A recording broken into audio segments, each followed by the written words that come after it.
Hello दोस्तों, welcome back on the channel. Class 12th mathematics chapter 1 relation and function, संबंध तथा फलन, इसकी प्रश्नावली 1.2 का ये क्वेश्चन नंबर 7 सोल्व करेंगे। तो क्वेश्चन नंबर 7 में हमें कहा गया है निम्नलिखित में से प्रत्येक स्थिति में बतलाइए कि क्या दिए हुए फलन एकैकी आच्छादक अथवा एकैकी आच्छादी हैं। अपने उत्तर का औचित्य भी बतलाइए। तो चलिए देखते हैं सॉल्यूशन। हमें मैपिंग दी गई है f such that R to R वास्तविक संख्याओं से वास्तविक संख्याओं के समुच्चय पर, और हमें फलन दिया है F x equals to 3-4x। ठीक है, तो चलिए हम इसे बिना एरो डायग्राम के चेक करेंगे। कैसे? हम x1 और x2 दो एलिमेंट ले लेते हैं डोमेन R के, ये प्रांत के अवयव हैं, और हम इनकी फंक्शन वैल्यू f(x1) और f(x2) दोनों की इमेज इक्वल लेकर चलते हैं। देखो, अगर f(x1) है तो उसका मतलब 3-4x1 हो जाएगा, 3-4x1, और ये बराबर हो जाएगा 3-4x2 के। क्यों? क्योंकि हमने यहाँ पे एक बार तो x1 डाला और एक बार x2 डाला और दोनों को बराबर रख दिया, क्योंकि हमने इनकी इमेज बराबर ले रखी हैं। देखो, अब 3 से 3 कैंसिल आउट हो गया, इधर -4x1 बचता है, इधर -4x2 बचता है, -4 से -4 कैंसिल हो जाएगा, तो यहाँ x1 बराबर x2 बचता है। चूँकि fx1 इक्वल्स टू fx2 है और साथ ही साथ x1 इक्वल्स टू x2 है, जब ऐसा हो जाता है तो ये डेफिनेशन होती है एकैकी फलन की। तो दिया गया फलन एकैकी है, f एकैकी है। अब बात आती है आच्छादक की। आच्छादक के लिए हमें सिद्ध करना होता है, देखो, आच्छादक के लिए हमें सिद्ध करना होता है f(x) इक्वल्स टू y। ठीक है, तो देखो हम क्या करते हैं, ये जो हमें f(x) दे रखा है, f(x) की जगह पर f(x) का वैल्यू डाल देते हैं। 3-4x बराबर y होगा, और अब इस x की वैल्यू y के पदों में निकाल लेते हैं। या 4x को उधर, y को इधर भेजेंगे, 3 y बराबर 4x, या x का वैल्यू निकाले तो x का वैल्यू आएगा 3 y बटे 4। ओके, अब ये x का मान हम यहाँ दिए गए फलन में डाल देते हैं f(x) में। नाउ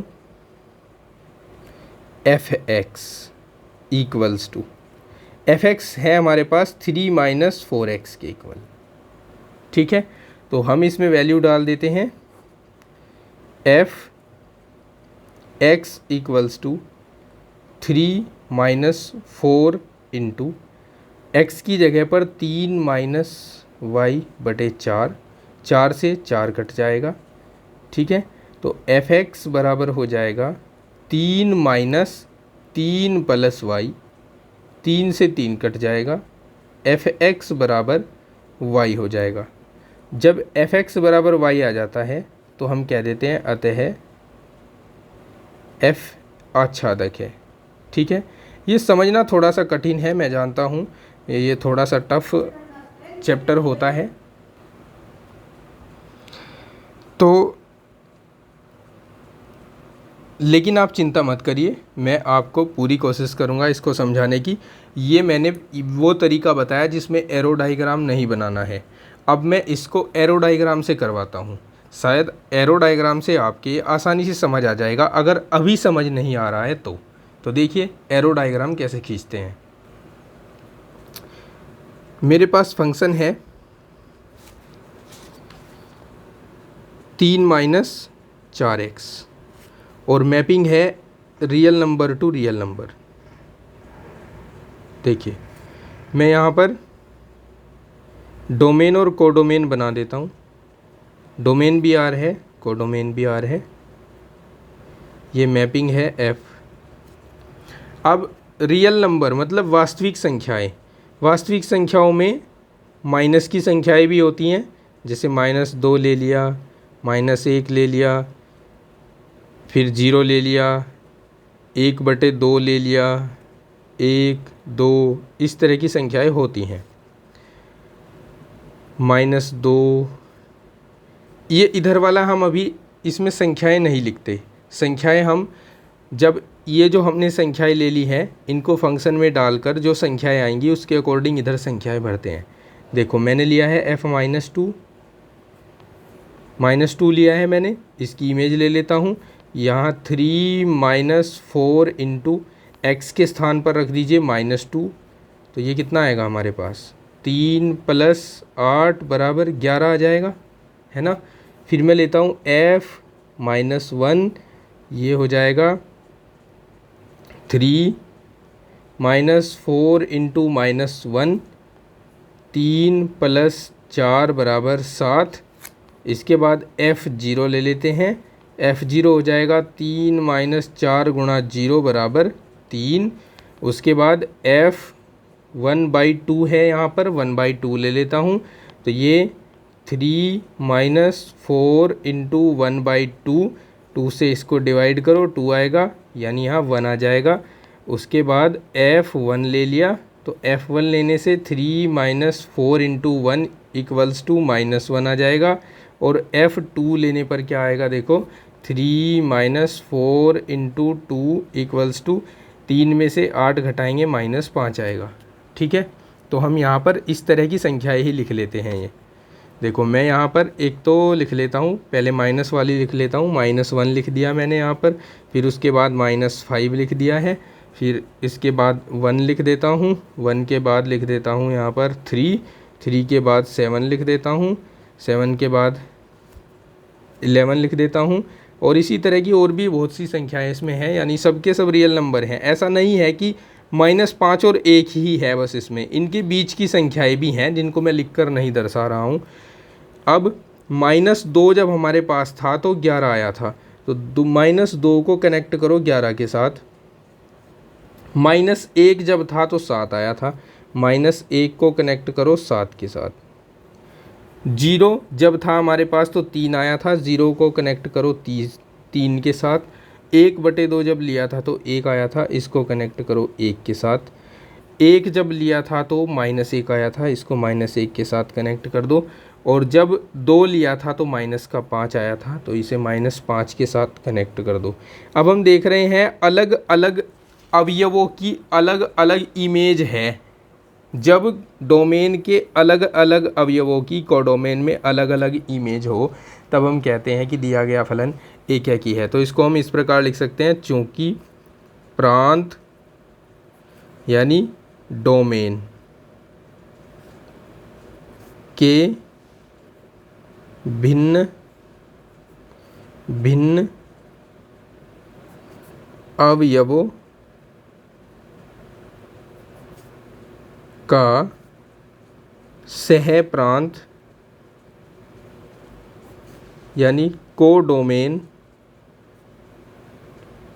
में भिन्न भिन्न प्रतिबिंब है,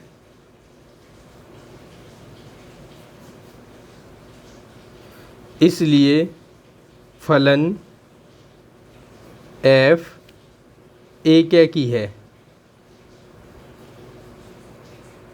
और दूसरी बात हम देखेंगे कि इस कोडोमेन का कोई भी एलिमेंट ऐसा नहीं बचेगा जिस पर इधर से तीर आकर न लगा हो, अर्थात यहाँ के किसी भी एलिमेंट का इधर प्री इमेज होगा ही होगा, यानी कोडोमेन के हर एक एलिमेंट का डोमेन में एक प्रतिचित्रण होगा ही होगा। ठीक है, और जब ऐसा होता है तो हम कहते हैं कि ये जो सह प्रांत है और इसका जो परिसर है, परिसर मतलब जिस पर तीर के चिन्ह आकर लगे हैं उन एलिमेंट्स का समुच्चय, वो इक्वल है। जब ये इक्वल हो जाते हैं तो हम कह देते हैं कि यहाँ दिया गया जो फलन है वो आच्छादक है। ठीक है, तो हम यहाँ लिखेंगे चूंकि codomain equals to range. Hindi में बात करें तो लिखते हैं सह प्रांत और जो परिसर है वो एक ही है, इसलिए यह आच्छादक फलन है। तो ये एकेकी भी है और ये आच्छादक भी है। तो आशा करता हूँ मैं आपको समझाने में सक्षम रहा हूँगा कि किस तरह से हम एकेकी देखते हैं, किस तरह से आच्छादक देखते हैं इस तरह के फलन में। अब इसका सेकंड पार्ट करेंगे। वीडियो अच्छा लग रहा है, समझ आ रहा है तो दोस्तों चैनल को सब्सक्राइब और वीडियो को लाइक ज़रूर कर देना। तो चलिए सेकंड पार्ट करवाता हूँ इसका। सेकंड पार्ट में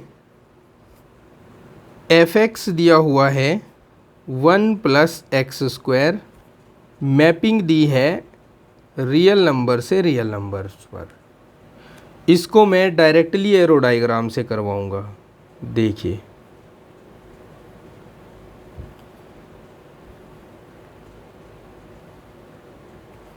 रियल नंबर से रियल नंबर पर, वास्तविक संख्याओं से वास्तविक संख्याओं के समुच्चय पर।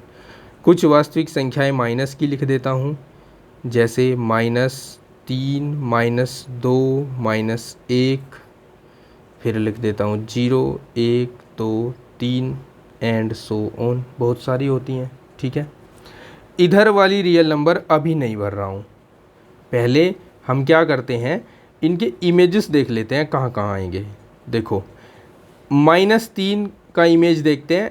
x का वैल्यू यहाँ पर -3 डालकर f - 3 इक्वल्स टू 1 + -3 का whole square equals to 1 + 9 equals to 10। और इसी तरह f3 का भी देखते हैं, ये भी 1 + 3 का स्क्वायर इक्वल्स टू 10 होगा। अब -2 का देख लेते हैं।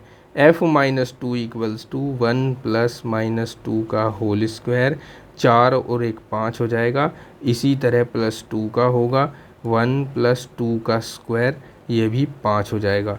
इसी तरह -1 का होगा 1 + -1 का होल स्क्वायर इक्वल्स टू 2, और इसी तरह +1 का होगा भी 2।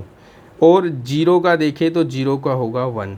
ठीक है, अब हम इसके अकॉर्डिंग देखें तो कोई भी माइनस का नंबर नहीं आ रहा है, तो यहाँ पर माइनस का केवल 1 लिख कर दिखा दीजिए। -1, फिर 0 लिख दो, फिर 1 लिख दो, फिर उसके बाद 3 बिंदियाँ लगा दो। 3 बिंदियाँ दिखाती हैं कि बीच में भी संख्याएं हैं।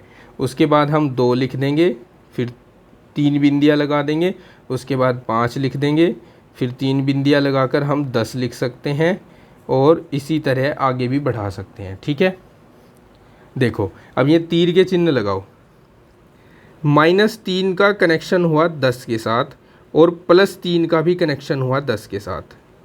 दोनों की इमेज 10 और 10 आई थी। इसी तरह -2 का जो कनेक्शन है वो 5 के साथ हुआ था, और +2 का भी 5 के साथ हुआ था। -1 का कनेक्शन 2 के साथ हुआ है, +1 का कनेक्शन भी 2 के साथ हुआ है, और 0 का कनेक्शन हुआ है 1 के साथ। ठीक है, हम देख रहे हैं कि डोमेन के दो एलिमेंट की कोडोमेन में एक एक इमेज है। -3 की भी 10 है, +3 की भी 10 है, -2 की भी 5 है, +2 की भी 5 है, -1 की भी 2 है, +1 की भी 2 है। जब ऐसा होता है तो f एकेकी नहीं होता। एकेकी होने के लिए एक अवयव का एक ही प्रतिबिंब होना चाहिए। तो इसके लिए हम इनमें से बड़ा छोटा सा यहाँ पर एक स्टेटमेंट लिखकर कह देंगे कि एकेकी नहीं है। हम लिखेंगे चूँकि f-3 और f3 दोनों की इमेज एक ही है, 10 और 10, लेकिन लेकिन -3 इक्वल नहीं होता है 3 के, इसलिए f एक एकी नहीं है। या तो आप ऐसे लिख सकते हैं, या आप कैसे लिख सकते थे, आप यहाँ लैंग्वेज भी लिख सकते थे अपनी तरफ से बनाकर। आप कह सकते थे कि कोडोमेन यानी प्रांत के दो दो एलिमेंट का सह प्रांत में एक ही प्रतिबिंब है, इसलिए ये एक एकी नहीं है। और शॉर्ट में लिखना चाहते हो तो ऐसे लिख देंगे। अब इसके बाद आते हैं आच्छादक पर। आच्छादक के लिए मैंने आपको बड़े अच्छे से पढ़ाया था पिछली वीडियोस में भी कि आच्छादक के लिए हम सहप्रांत और परिसर देखते हैं। सहप्रांत तो ये पूरा होता है जो आपको दिया गया होता है, तो सहप्रांत क्या दिया गया है आपको? सहप्रांत यानी कोडोमेन। कोडोमेन आपको दिया गया है यहाँ पर सारे के सारे रियल नंबर यानी वास्तविक संख्याएं। और अगर बात करें परिसर की, तो परिसर वे संख्याएं होती हैं जिन पर तीर के चिन्ह आकर लगते हैं। तो तीर के चिन्ह जिन पर लग रहे हैं उनमें कोई भी माइनस की नहीं है, सब की सब प्लस हैं। तो इसका मतलब जिन पर तीर के चिन्ह लग रहे हैं वो सब प्लस हैं, और साथ ही साथ एक से स्टार्टिंग हुई है उनकी, तो इसका मतलब ये सभी नेचुरल नंबर्स होंगे यानी n होंगे। अब जब ये जो रेंज है वो कोडोमेन के इक्वल न आए, अर्थात सहप्रांत और परिसर का समुच्चय एक ही ना बने, तब तक हम इसको आच्छादक नहीं कह सकते। तो हम यहाँ लिखेंगे चूँकि range not equals to codomain, अतः f आच्छादक नहीं है। ठीक है, तो इस प्रकार हम कह सकते हैं कि दिया गया जो फलन है इसके 7वें के सेकंड पार्ट में ये न तो आच्छादक है और न ही एक एकी है। ठीक है, समझ गए? उम्मीद करता हूँ आप बेहतर ढंग से समझ गए होंगे। मिलता हूँ आपको नेक्स्ट वीडियो में नेक्स्ट क्वेश्चन को सोल्व करने के लिए। तब तक के लिए अपना ख्याल रखिए। Take care, bye bye, have a nice day.